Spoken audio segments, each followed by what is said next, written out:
For breaking news and the best live sport. This is BBC Radio 5 Live. Bizarrely, it's 22 seconds past 9 o'clock. I'm Nicky Campbell, it's your call. Why do some men hate women? That's our starting point for our debate this morning. A series of high-profile women have had abusive sexual threats on Twitter for supporting a campaign to put more women on our banknotes. And the woman behind it has had some terrible things said to her. The messages are too extreme, awful, vile and disgusting to read on the radio. What makes somebody type that out and send it to another human being? What makes men behave like this? 2 female MPs and historian Mary Beard were targeted. She says very ordinary people are behind it. There are some really, really nasty misogynists out there. But I also think that some of these are sad, ordinary people who go back home at night. The family have gone to bed and they sit there with their laptop powering abuse into people's Twitter accounts. Men receive plenty of abuse online too, of course, but why is it so often sexual and violent when women are targeted? Would abuse like this happen to a woman in the street, or is it a particular problem of the internet and the feeling of power that some people appear to have with that mouse in their hand? Mary Beard's tactic was to name and shame the abuser. How should we deal with it? Question: why do some men hate women? 0500 909 693. Call us now. You're with 5 Live from the BBC. Is this Twitter abuse that we're reading about, is it about misogyny, or is it just a chance for pretty inadequate people to abuse anyone and to find a means of doing it? We're asking a question to start off our debate. Why do some men hate women? Caroline Criado-Perez was threatened with rape after her campaign to get Jane Austen on the £10 note. It's a bizarre sentence to even say that, isn't it? Now, 2 female MPs and the historian Mary Beard have been on the receiving end of similar abusive messages just for publicly supporting her. We had Mary on yesterday. Belinda Moore has tweeted to say, why is this an acceptable debate? Assume tomorrow you'll be running, why do some women hate men? Maybe it's, I don't know, what do we think about this? Joan Smith is a columnist. Good morning, Joan. Good morning. Hello, and Holly Dustin is the Director of End Violence Against Women Coalition. Hello, Holly. Good morning, and hi. Rosalind has called us from Northumberland. I think that's right. Hello, Rosalind. Hello. Hello. Joan Smith, what's going on here? Is there sort of rampant misogyny online, or is it just another form of abuse? Is it specific? Is it disproportionate? What's happening? I think there is a wider problem of incivility and the fact that people can now go on social networking sites and very, very immediately broadcast thoughts to the world without having second thoughts and thinking, what on earth are people going to think if I do this? It's the immediacy. The immediacy. Yes, the immediacy is. Yeah. I mean, everyone knows that you have immediate reactions to things, and sometimes they're not very smart. And the problem is there are now these forums where you can immediately post that. But hang on, wait. Who has an immediate reaction? I'm going to rape you. Well, I wonder about that myself, Nicky. I mean, when I was on Sky last week talking about the royal baby, when I came off, somebody had gone on my Twitter feed and called me a stupid bitch. Now, he could have come on and said, actually, I totally disagree with you for the following reasons. In the end, instead, he thought personal abuse was the way to handle it. Now, I don't understand the mentality that does that, but I do understand that misogyny, the underlying problem with misogyny, is very serious for all of us. It's a crisis in civilization, then. If you can't enjoy the company of somebody, or enjoy listening to somebody, or reading something by somebody with whom you disagree, very often I buy magazines and periodicals and with columnists I absolutely disagree with, but I would enjoy having a drink with them, and I enjoy reading their stuff. It's stimulating. Why can't? Is it a crisis of civilization rather than a crisis of civility? Well, I've had occasional death threats. I mean, the only time I've asked a newspaper to take down a comment, I think, to a piece of mine was when somebody posted saying, I hope you and your family die in a terrorist attack. That's the kind of thing that we've all got used to. And then, there's one level at which this just hatred comes out, but there's a very specific element to it, which is the kind of threats and abuse that are directed at women are of a very, very sexual nature. And I think this underlying dislike and fear of women, because a lot of it is fear, has been around for centuries. And, it's not that long. It's about a century since women and men led quite separate lives. So women couldn't even do certain jobs like become a solicitor.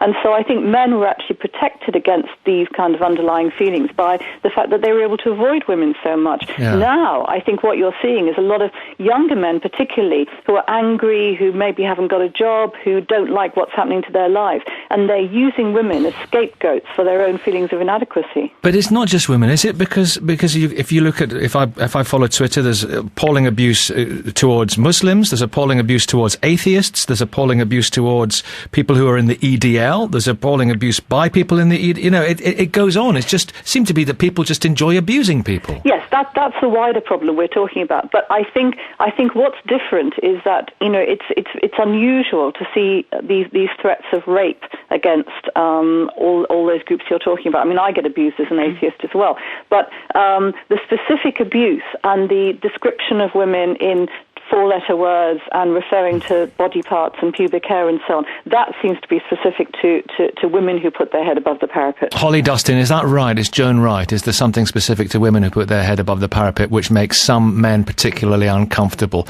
to use a word? I think that's right. I mean, you only have to look at the abuse that high-profile women like Mary Beard, women in politics like Harriet Harman for a long time has experienced a lot of abuse. And Michael Gove gets lots of abuse, not.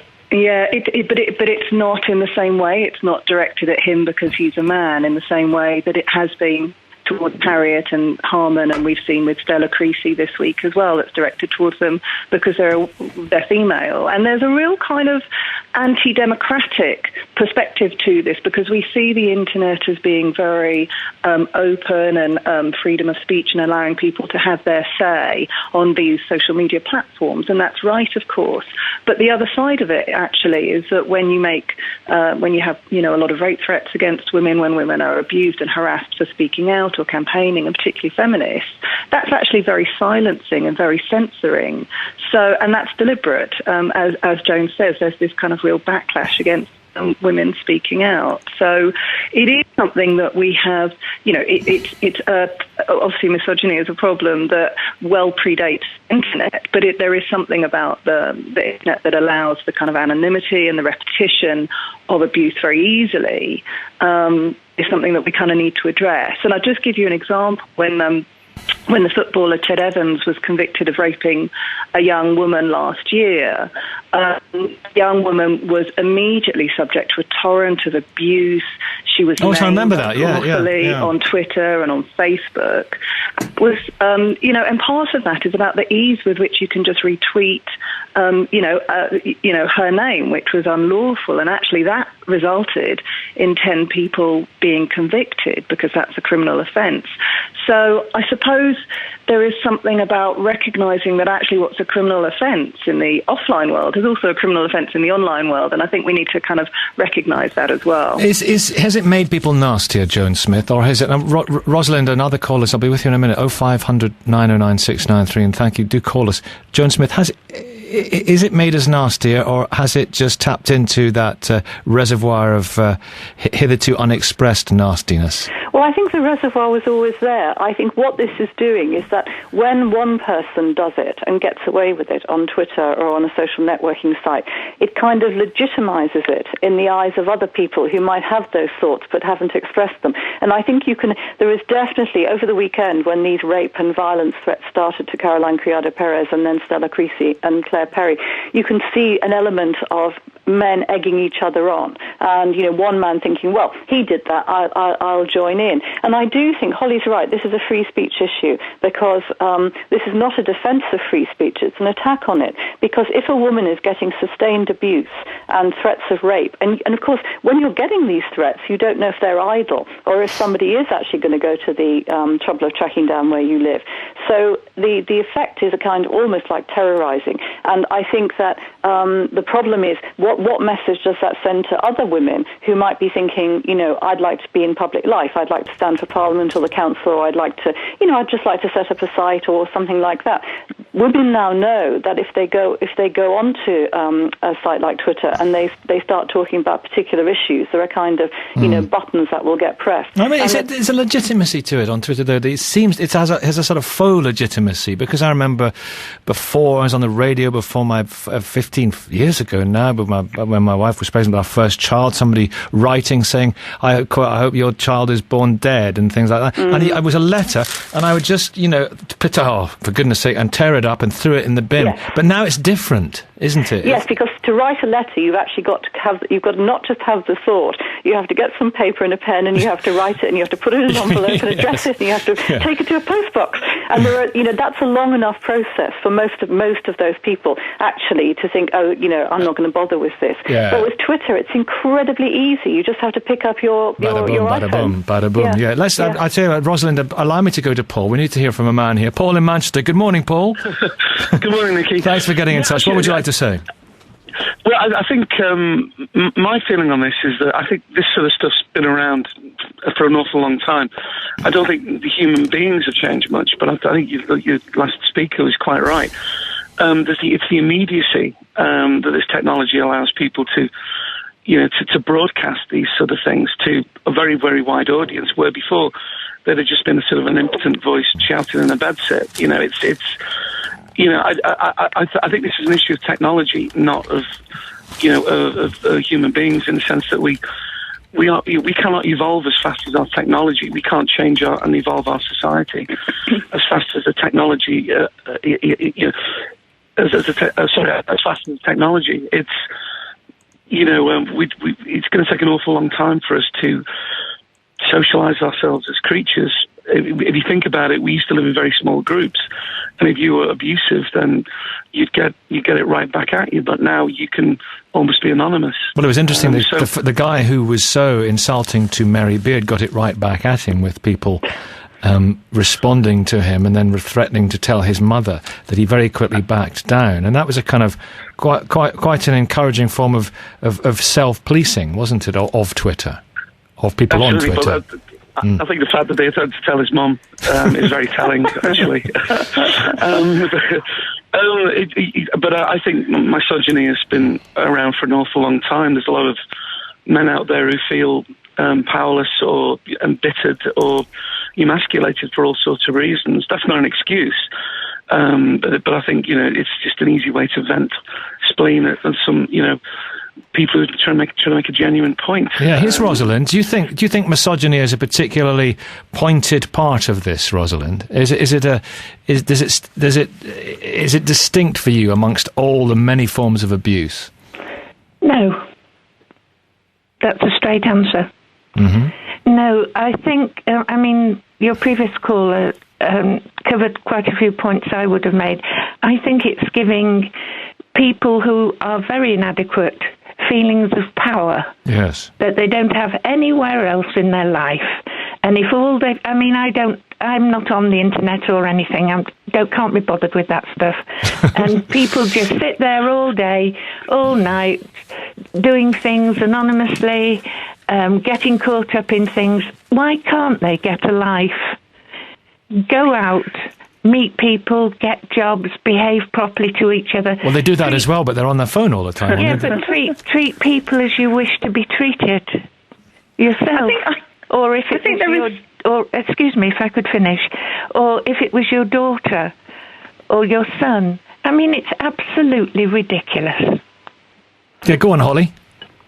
Yeah, I think it's a really great point that you made about the what happened with the person who was being abusive and calling Mary Beard a filthy old slut and so on this week. Actually, you saw this fantastic thing with the community on Twitter standing up for her and calling his behaviour out, and he backed down. And I think that shows the power of social media as well, and of people saying, actually, we're not going to put up with people being abusive towards women or towards any other group. And likewise, if you see kind of someone being sexually harassed in the street, actually, all it sometimes takes is to say, are you okay? Or are you bothering that person? So I think there is something very powerful about people taking action when they see someone being abused. And of course, these attitudes are quite pervasive in society. But one of the things I've noticed looking through Twitter this week with everything that's been going on with the rape threats and so on, is there's a certain kind of assumption that it's inevitable that some men will be abusive in this way, and it's really not inevitable. And I think if we call it out, and if we do work with young people in schools around respectful attitudes and relationships towards each other, that will go a long way to creating a more healthy society, and a society where we can all feel free to debate and go online and have our opinions heard without being abused in this really Here's a couple of texts. It's become clear from your programme feminists are overprecious, oversensitive haters of all men. Let me see another one here. When men get abused, it's the rough and tumble of politics. So a few coming like I love women, but the woman who's moaned and whined all over the media for the last few days has driven me insane. All I keep saying is, why don't you just turn it off? If you don't like what people are saying, stop, expletive deleted, reading it. It's simple. Joan, just react to those texts, Joan. Well, if a woman or a black person or an Asian was going into a cafe which they liked regularly, and they began to be subject to abuse from other customers who were threatening to beat them up or rape them, I don't think we'd say to that person, well, you'll have to find another cafe to go into. And it really worries me, this idea that women should have to, that the victims should have to leave a social networking site because they're being abused. And, it's very like what happens in rape cases where everyone says, why did the women drink? Why did the woman wear that skirt? Why did she go out, on her own? The behaviour we should be looking at is not the victims, but the behaviour of the people who are doing this. And I don't think any of us are saying that it's only happening to women. I mean, I began this by saying it's a wider problem of incivility and the kind of level of abuse that's come into public debate. But, I don't think it helps very much when, we're confronted with women who are being threatened, 50 times an hour with sexual violence to say, why don't you just shut up and leave Twitter? Have you had some appalling? You've had some appalling things said to you after you were on the other day, and it was a royalist debate. I saw some of the knockback, the wash from it on Twitter, as one does. You said some maybe disobliging things about the royal family. It's your right to do so, and you got a wave of hatred, didn't you? Yes, I mean, but you got lots of support too, no doubt. Yes, absolutely, and I did what Mary Beard did, and I retweeted some of it. And again, people. I mean, what's very interesting is how quickly the people who are doing this perceive themselves as victims. And if you retweet it and which actually is simply showing a wider world how this person is behaving, and they then start getting people really quite politely saying, "Why do you think it's all right to behave like this?" They don't like it up. They don't like it. No. No, they don't. All right, more to come. 0500 909 693. Thank you. Twitter, why do some men just hate women? And all sorts of other abuse as well we're discussing. And Joan Smith is with us, the whole columnist, excellent columnist, and Holly Dustin as well, the campaigner. And we've got Vera in Liverpool and Simon in Poole and Jonathan in Swansea. Jonathan, good morning. Hello. Are you there, Jonathan? Good morning. Yes, I'm here. Well, what's your point? I think that this incident is actually an irrational and inarticulate response to a very real problem, that is, modern feminism has gone from being a movement seeking equality between the genders to one where women are granted privilege and even supremacy over men, and men feel disenfranchised and even discriminated against by society and feminists in particular. In what circumstances do you see evidence of women being granted supremacy over men? The family courts are a very clear issue, and the fact that fathers do not have equal parental rights as women. So you think feminism has overstepped the mark of merely fighting for equality? Yes, it has. It's gone from seeking equality to seeking privilege. Mm-hmm. And that's why I feel these women had such horrible abuse about Jane Austen being on the banknotes. It's an inarticulate response but it comes from an inner anger and an inner rage, does it? How did you feel about? I mean, you were okay about Jane Austen being on the banknotes, weren't you? I don't mind Jane Austen being on the banknotes, but I think other people do, because they believe that Jane Austen isn't on the banknotes because of merit, but because of her gender. Right. Who's that? That's me, Joan. Oh, Joan, what's wrong? What? No, I'm just amused by the idea that one of the greatest British novelists is only going to be on a banknote because of her gender. I mean, that's clearly nonsense. I think Charles Darwin was only there because of his beard. I think that... Hang on, wait, Jonathan's coming back. Let me privilege Jonathan because he's a man. Go on. Well, I think it's that sort of remark that angers a lot of men and actually encourages this sort of foul behaviour. No excuse for the foul behaviour, but I think feminists have got to start debating rationally instead of dismissing any legitimate remark as a piece of sexist rubbish. Well, let's have a rational debate then. The fact that there are probably something like 6 times as many men in the House of Commons as women. Women cannot be bishops in the established church in this country. There are very, very few women CEOs of the top companies in this country.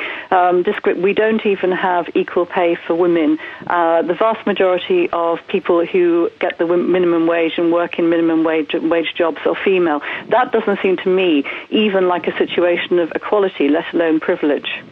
I never said it was perfect, but I am saying that there is a notable shift in attitudes, particularly at the top of society, which seem to view men as second-class citizens. Nonsense. We actually have legislation in this country which says that that there is gender equality, and we sign international treaties recognising that. What feminists are saying is that we want equality, not that we want supremacy. This is a kind of jibe that we've been dealing with for about 30 years. Would it be? But it's an accurate. Hang on, I'll come back to you, Jonathan. I heard Vera. Hi, Nicky. Good morning. Hello, Vera. I mean, I'm not on Twitter. I mean, my daughter says to me, whatever you want to say, Mum, you couldn't say in 140 characters. But going back to I feel quite privileged to be on the radio today with so many clever women and men. But I go back to a few months ago when I was listening to Parliament, BBC Parliament, and the Prime Minister was very dismissive of Nadine Dorries.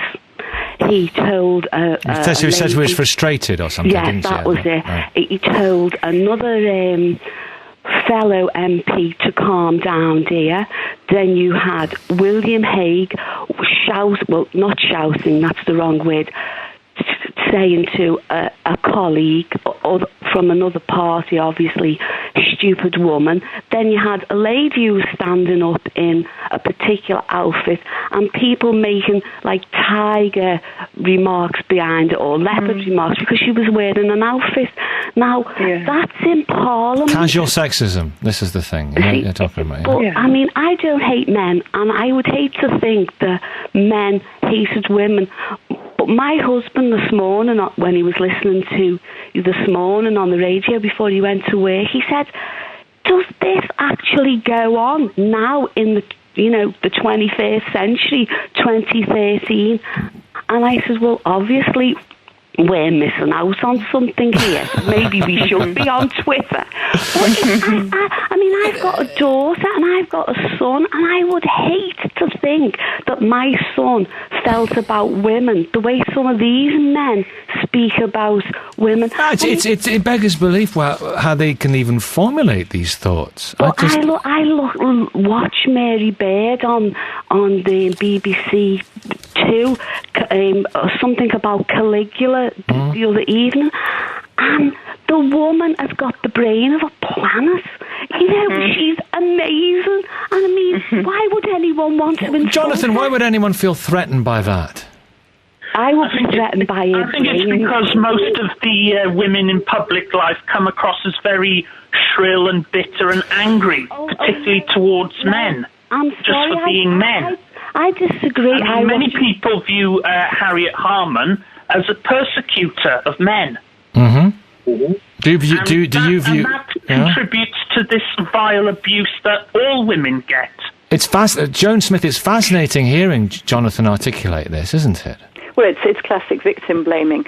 It's what I was talking about before. So we don't look at what the kind of abuse that men are throwing at women. We just say, we all know what men are capable of because it's rammed down our throats every day by feminists.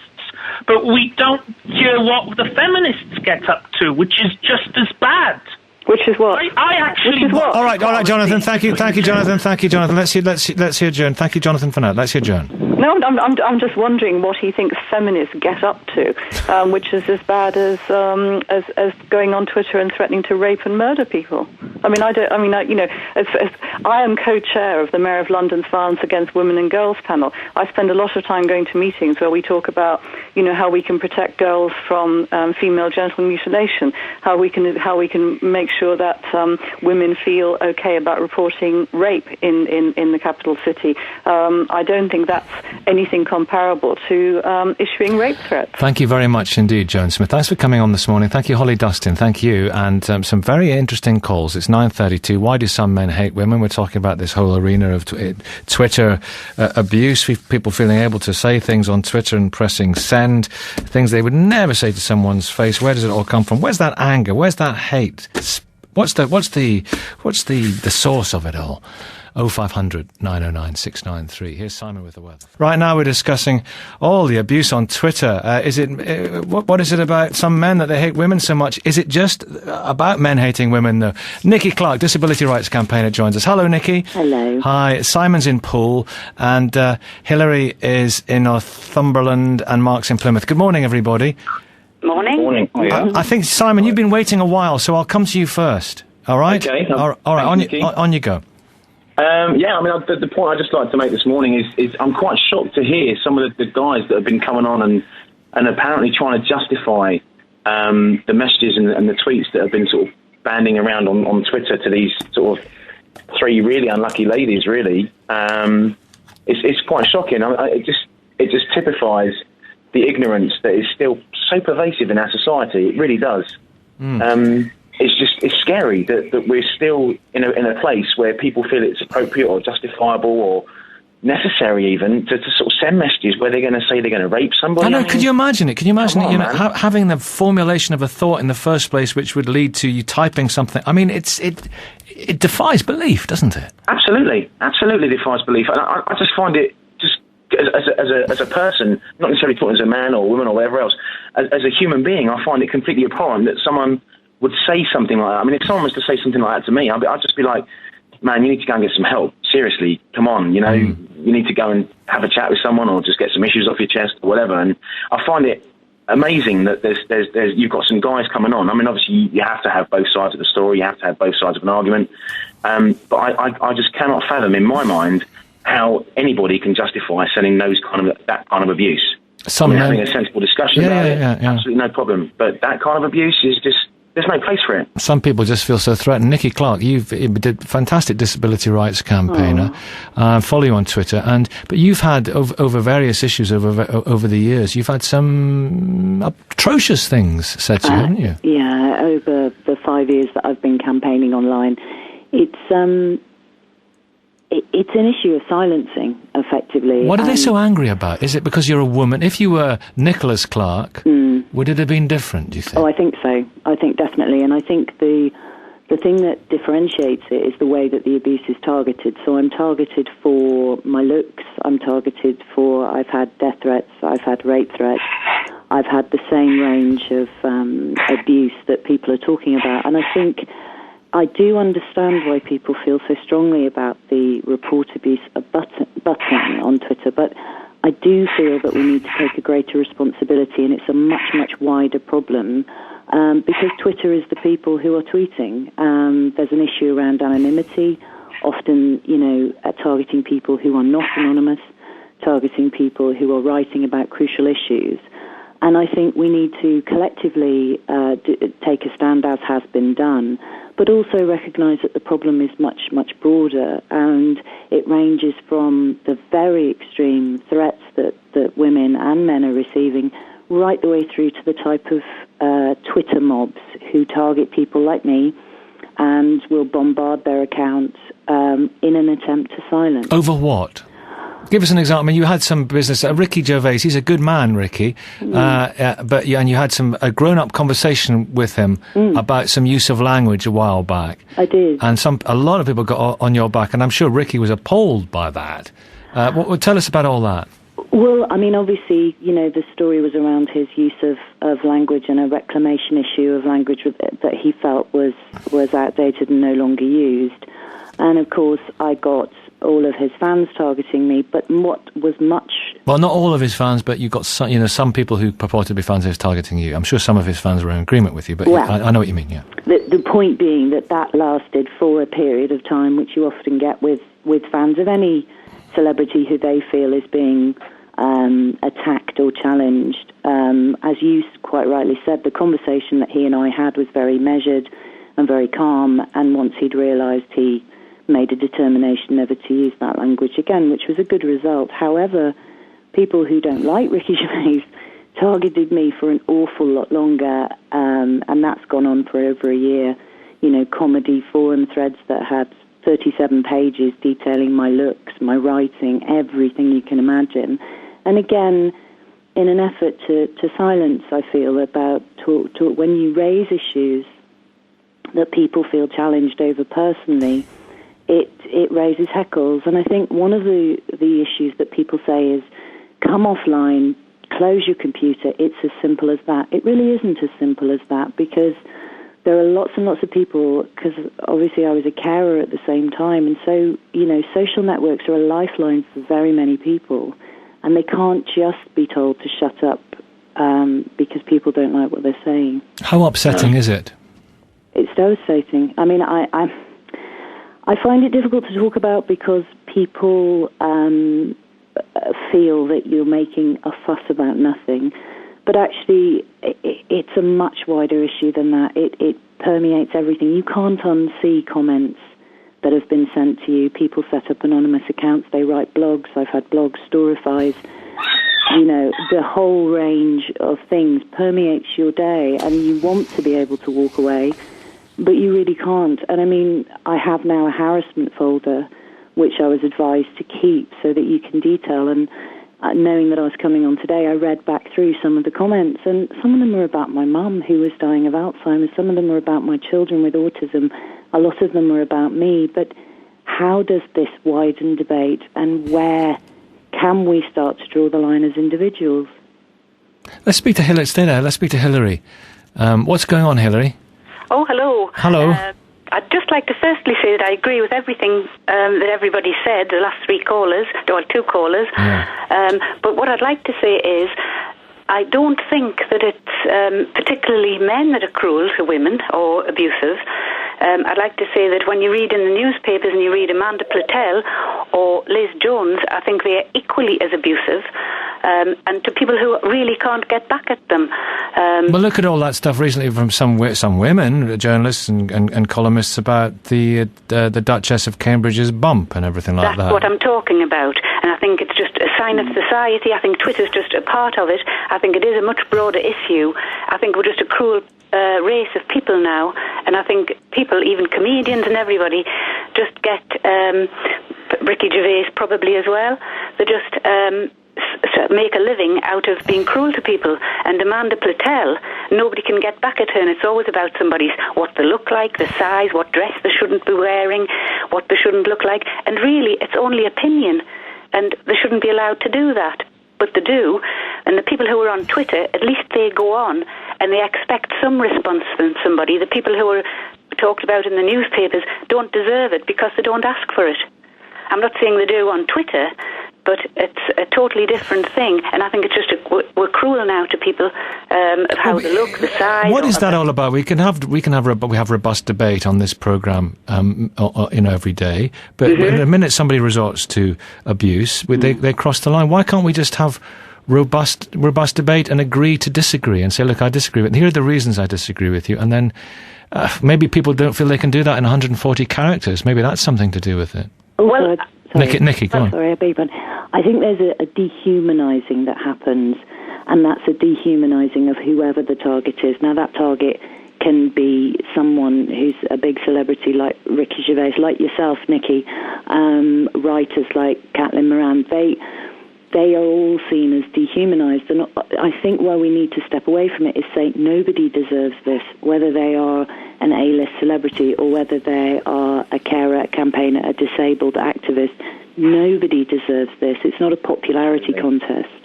And we do need to take personal responsibility. And I would agree that it's not just men targeting women, but women tend to be targeted as women. So as I was saying before, it's using fears, using personal abuse around looks, that these are the areas where we have to recognise it. And I actually had a conversation with someone who was trolling me, who had totally dehumanised me and not viewed me as a person. And they were mortified by their own behaviour, because there is a sort of Lord of the Flies mentality that surrounds it, where everybody gets carried along, like with these mobs who attack people on Twitter, and everybody stepping away from that collective behaviour and actually looking at themselves and thinking, would I appreciate being spoken to? Well, it's like a kind that? of, when they're confronted with that kind of cognitive dissonance, and they realise it's actually a person. And we've all done it. Many of us have done it, and then they end up following you and being great friends. You know, and, it can happen. You know, it can happen. Listen to this now. I'll come back in a minute. 9:50. Let's have some trouble. Here's Michelle. This is 5 Live Breakfast. Your call. Nicky's still with us. Nicky Clark. We've got Mark in Plymouth and Mark in Yorkshire, and Alex Shelbrooke, the MP, has called us to. Alex Shelbrooke, hello to you. Good morning, Nicky. Hello. Right, Mark in Plymouth, what would you like to say? Hello. Hi, listening to the debate is very interesting. Firstly, what's been said already, the comments on Twitter are disgusting. Unfortunately, you'll always get a number of people who behave in an outrageous manner. That's why we have law enforcement. But I would like to say that there's an awful lot of abuse, domestic violence against men. And in actual fact, the charity group Parity in July back in 2010 published a very in-depth report called Domestic Violence, the Male Perspective, and they found that 40%... we discussed that the other day, We acknowledge that as much as we can, was against men, So I do think there's a factor there where the comments were made on Twitter are actually disgusting. Those people, in my opinion, should be locked up. But what tends to happen is that people then use that extreme example and then say, women haven't got the same rights, etc., in employment and so on and so on. I see cases where it isn't anywhere near as exaggerated as that. For instance, in the public sector, where I do a lot of work, in some organisations I work in, literally 90% of the employees are female. And the comment I hear quite often is, we don't employ men in these roles because they can't multitask, which is completely unscientifically proven. Men multitask in air traffic control. That's a job where you multitask. But I think there is a barrage against men and belittling men. And this has got nothing to do with these comments on Twitter, by the way. They're outrageous. They're disgusting. But what some people do, if you want to call them feminists or whatever, they will jump on the bandwagon with this horrible example and then magnify it and add these other aspects in, which I don't think is fair. Okay, let's go to Alex Shelbrooke, the MP who's called us. Do you get a lot of abuse, Alex Shelbrooke? Yes, Nicky. One of the reasons I phoned in was because to make the point about the behaviour people exhibit on Twitter is something they simply wouldn't do in their normal life. And one of the examples I can give you is, I'm afraid you'll have to use your imagination, but the word began with C, and I obviously wouldn't repeat it on the radio. Was it Conservative? It was a much shorter version. Sorry, I couldn't resist it. And the person who tweeted that to me was a school teacher. And you think, well, if that sort of behaviour went on, I mean, first of all, can you imagine the outrage if I was to use that word now, live on air? The fact that people think that they can just take to Twitter and use words like that is outrageous. But it's taken, I'm afraid, these most abhorrent and disgusting comments against an MP like Stella Creasy, who's one of the most hard-working MPs I know. She's led the way on the moneylenders and wongers and people like that. She really does a lot of hard work, and she gets that sort of abuse. Well, all MPs are getting that sort of abuse, but I want to move on from that and say, what is it in people's psyche that a school teacher would take to the airways effectively and use words like that? Have you had a chance to confront them? No, because they were anonymous. It was just the fact that they were complaining about... Well, why don't you phone the school where they work? Why don't you can't find that out? No, you can't find it out. It's anonymous. The only reason I know they're a school teacher in the constituency was because it was identified that they lived in my constituency, and it was identified that they were a school teacher. It didn't identify who the person was. That's why this report abuse button would be quite useful. Because I've got in touch with a couple of times. I've got into a bit of a detective work. I like all that sort of thing, and it's quite easy to find find out, a couple of clicks where somebody works, copy their tweet to their boss, and then you get a letter of apology, you know.